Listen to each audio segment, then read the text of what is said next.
Dana White has decided to pay British boxer Conor Benn $15 million for a one-fight super fight.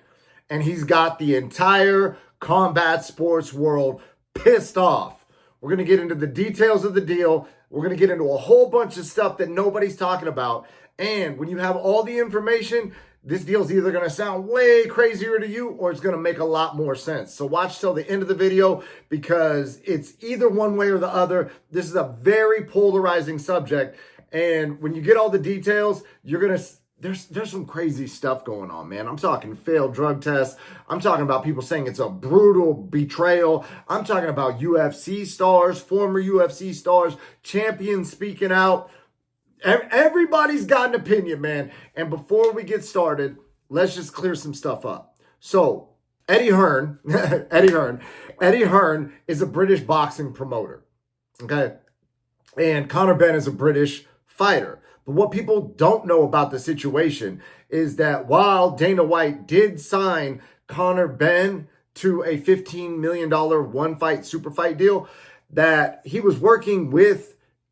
Conor Benn was working with Eddie Hearn since he was like a pro debut. So they've been working together for 10 whole years. And Dana White essentially stole him from Eddie Hearn. Eddie Hearn and Dana had claimed to be friendly. Now Dana's saying it's like beating up babies, is like picking on boxing promoters, and you know that they're a bunch of crybabies. And Eddie Hearn is firing back, saying that this is a disgrace to the UFC and it's making fighters like Tom Aspinall and everything feel undervalued because Dana's out here paying $15 million to some British boxer who's not even like the top draw in the sport. And then you got guys like Tom Aspinall. So they're firing shots back and forth at each other. It's getting crazy. And before we get into all the nitty gritty, crazy details, I did some research on this. There's some stuff you guys haven't heard from anybody else that you're going to learn in this video. And real quick, I just want to shout out Fight Circus. If you want to see freak show fights, make sure to check out Fight Circus. You can hit them up on Instagram. They got a YouTube channel, and they're doing shows all over the world with the craziest fights you've ever seen. And if you know someone that owns a gym, make sure they go to Studio Millions. Holler at Studio Millions if you want to pack your gym, because they will pack your gym for you. Now that we got that out of the way, let's get right into the video.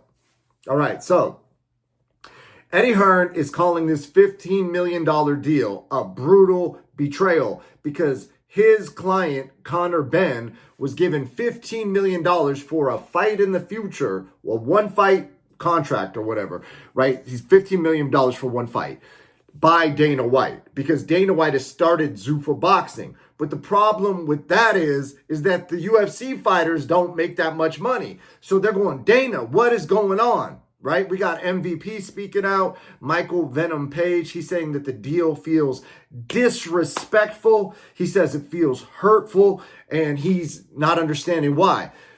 Sugar Sean O'Malley, who's a big star for the UFC, said he's never made $15 million in a single fight. He said he hasn't even approached that type of money. Okay?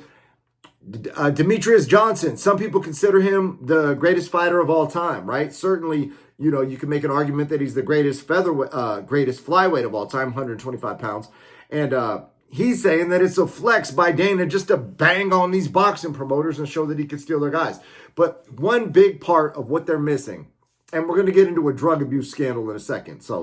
But before we get into the drug abuse stuff, the part that a lot of people are missing about this, right, is that Dana White has, essentially the UFC. But Dana White has another company that he's working with now. It's called TKO, and TKO is the big umbrella group that is over the UFC and it's over the WWE, right? So these people have combined. But what people are not mentioning is that this deal was essentially financed by that Saudi oil sheik prince dude, right? So the Saudis came in and they put the $15 million up for this Conor Benn deal for some super fight in the future, right? So that makes things more complicated, because if the Saudi guys want to put up money to see some fight that they want to see, who's to say that they can't do that, right? And who's to say that Dana White shouldn't facilitate that and that he and the TKO group shouldn't make money when there's Saudi money going into boxing, right? So the thing is that because it's Dana, people are associated with the UFC, right? And they're like, why don't you pay fighters more? But that's a separate argument. People don't even understand that this deal was not like the UFC decided to pay Conor Benn a bunch of money. And Conor Benn has his own challenges, right? Like that guy was supposed to fight Chris Eubanks Jr., who is a British boxing star, and his father was a boxer. And, you know, Conor Benn popped for, substance abuse. He popped for something called Clomid. And Clomid is essentially what you take to get off steroids. Okay, so the allegations are that he was using Clomid to like mask or to get off his steroids that he was taking. And they tested him once. And I don't really hear too many people talk. It gets even crazy. And when you hear what he says was the cause of his popped Clomid tests, it gets ridiculous. But, okay, so he popped for Clomid, right? And then they tested him again 5 weeks later, and he popped for Clomid again, okay?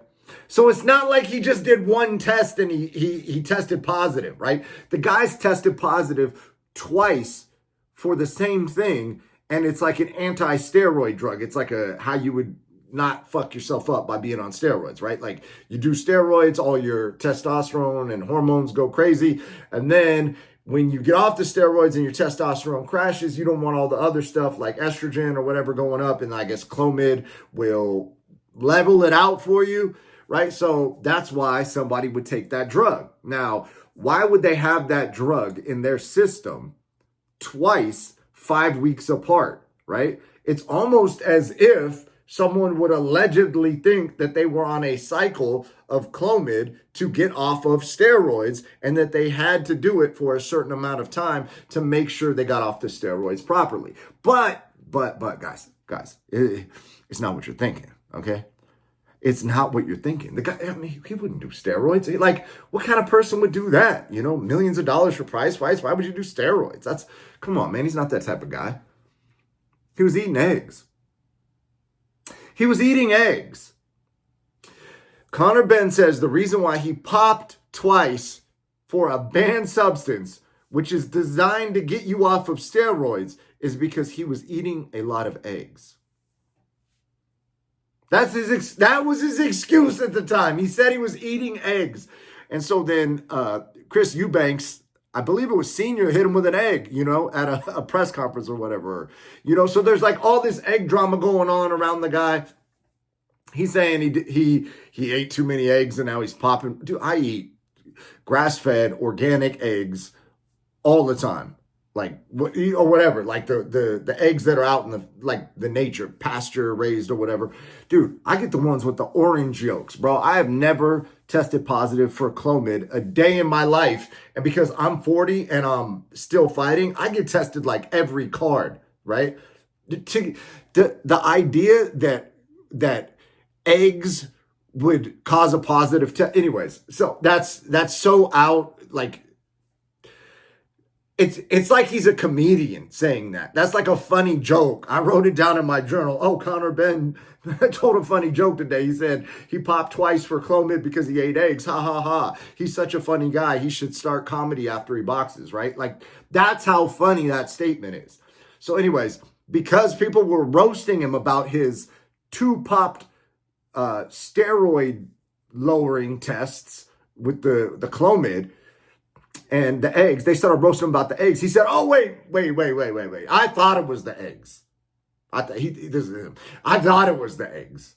I'm not a scientist, okay, guys? I'm not a doctor. It must have been this sterile lab, right, that is designed to test people for drugs. It must have been them having dirty drug testing. They must not be a sterile facility, and they must have a bunch of Clomid laying around in their urine samples or their blood sample, like in their syringes or however they took the sample from them, right? So they must have had Clomid in the cups when he pissed in the cup, right? That must be it. So anyways, long story short, that whole thing got, they took it to administration or, whatever they do over in, England. They took it up the food chain. Whatever boxing commission was in charge said, okay, they're going to just throw it out, right? So the dude got off, okay? So to everybody's, he got off, right? So he's, I guess, technically not guilty of intentionally doing something because for whatever reason, the British commission felt like they couldn't prove intent. And I guess that's different than, just pop. Like there's a difference between you popped for it versus you intended to do it intentionally. And we can prove that there was intention. So anyways, that got overlooked or thrown out. Okay, so now here we are, years later. He's getting $15 million. Dana's starting Zuffa boxing. Everybody's up in arms. Eddie Hearn is so upset, not only about the fact that he got his fighters stolen from him by Dana via Saudi Arabian financing and Saudi money, right? But listen to how crazy this gets. The dude broke up with him over an email. He didn't even talk to him in person. He didn't go, hey man, you've been riding with me for 10 years. You've been riding with me through the fucking Clomid scandal. You stayed by my side when I popped hot for 2 different steroid tests, and I got caught with chlamydia, Clomid twice, right? He got caught with 2 failed drug tests within a 5 or 6 week period, and Eddie Hearn stood by his side, and then he says to Eddie Hearn via a lawyer in an email that they're no longer working together. He doesn't even give the guy a phone call, right? So Eddie Hearn feels betrayed, blames it on Dana. Dana's calling him a baby. He says it's like beating up babies. Eddie Hearn's all upset. Now he's calling out UFC fighters, trying to, virtue signal to UFC fighters. They should be upset with Dana, right? Nobody's looking into the details of where the money's coming from. They're blaming Dana. Dana's talking shit. He's not really explaining it. And now this leads into the White House card with Conor McGregor. See, because the White House card is going to lose a bunch of money. The UFC itself is putting up $60 million, right? So when people are saying that Conor's going to be at the White House card, one of the big problems with the White House card is that Conor is a moneymaker for the UFC, right? So it's not in their best interest to put him on a card where they're not going to make money because they're not selling tickets. They're letting in special invited guests only to watch the fight, right? So there'll be no gate, which is Conor has the gate records, which is the ticket sales at the actual venue.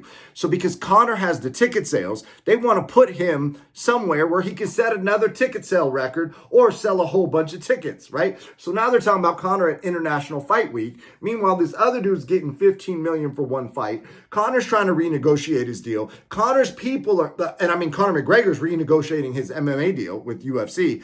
And Conor McGregor's people are saying, hey man, listen, we were on a pay-per-view model.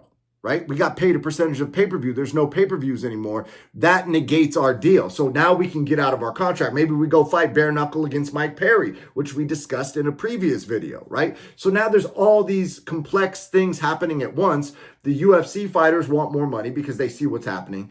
Tom Aspinall has hurt eyes, right? So he's not fighting anytime soon. Alex Pereira vacated the belt, right? But John Jones says this is going to be his last fight. So you can't have him fight Pereira for the UFC heavyweight title after it's essentially been stripped or vacated or put on interim status by Tom Aspinall because John's going to win the belt and bounce, right? So now there's all these issues, right? And we got these fighters who don't even research the thing, don't even understand what they're talking about, right? Mad at Dana, right? But it's like, that's a separate subject, right? Like, fighter pay is a separate subject than what Conor Benn got from a Saudi prince or a Saudi sheik or whatever. He got some oil money because he was in the right place at the right time. And Dana's trying to get into boxing, and Eddie Hearn is trying to keep these guys under contract, and Dana's got to flex on them like DJ says, right? So anyways, that's kind of where we're at with this. And it got me to thinking, right? Like, who could in the UFC, who could get some Saudi money, right? And I was thinking that, like, as much as Conor McGregor does in terms of, selling his fights and as many eyeballs as Conor would get, in the event that he comes back, and I hope he does come back for at least one more, and as many tickets as he would sell, right? Like, the oil princes and the sheiks already have money, right? So they don't need to make money. They want to do things that they want to see, right? So that got me thinking, like, these dudes are Muslim. They probably would put up a bunch of money to see Muslim fighters. So maybe instead of having Hamzat versus Strickland in America at the White House, which you can't do because Hamzat is, hanging out with a Chechnyan dictator and he's on a travel ban essentially. And even though under this administration he's allowed to come to America, they're not going to let that dude in his Chechnyan corner come to the White House, right? They're just not going to do that, right? And they're not going to let Strickland say anything offensive to Trump at the White House. So that fight has to be somewhere else. Maybe that fight is over in Saudi Arabia, but this is the even bigger problem. The even bigger problem is that Dana White is best friends with Trump, and Trump is got America involved in a Middle East war with Iran, right? So now people who are in alignment with the Muslim community overseas are probably like, hey, man, we're trying to do business with you, and this guy's bombing our, brothers in religion. You know what I mean? So now it gets super complex. We got a whole worldwide political situation going on. The White House card has not been announced, right? And now the whole White House card, which, may have lost money, but the UFC in itself, to my understanding, at one point sold approximately 9% of the UFC was sold to Saudi Arabia. Saudi Arabian princes and sheiks, some group over there. I'm not sure if that has changed since they did the TKO merger or not.